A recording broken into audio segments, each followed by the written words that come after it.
Now to finish, go to chapter 5. This is that chapter that I told you before could be labeled, Dear Joseph Smith, Love Moroni. It's written directly to him. And he's going to talk about that sealed portion right at the beginning. Notice he says, I've written these things according to my memory, and I've sealed them up. Touch them not, in order that you may translate. Joseph, that's not your job. Don't break the seal. For that thing is forbidden you, except by and by it shall be wisdom in God. Now, in antiquity, it's not the same as today, where you can have electronic communication across the globe in a nanosecond.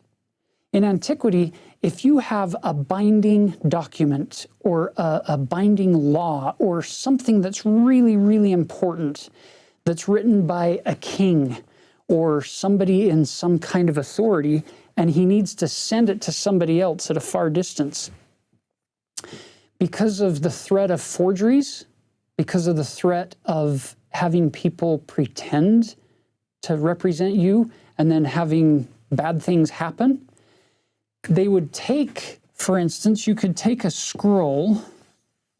Once you roll it up all the way, then at the end, you now have this scroll like this, and there you go. You could, in medieval times and in antiquity, they could dump wax, for instance, here along the edge, and then seal it with the mark of the king or the lord or the leader, whoever it may be. And that's with paper and with papyrus and with vellum scrolls. You can do similar things with metal, where you fold it, melt it down, and then imprint it with a seal.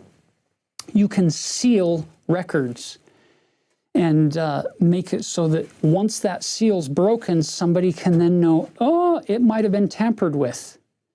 But as long as the seal is good and it's got the right marking on it, that's step one. Step two is people can fake the marking and the seal.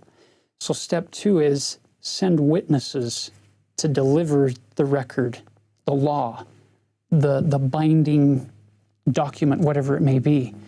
So you've got people, preferably 2, if possible 3, who watch the king make the record, seal it with his ring, and then you deliver it, because now you have 2 at least, preferably 3, who can say to the receiving party, that was written by the king or by the order of the king, sealed by his hand, legally binding on you. You have our word on it.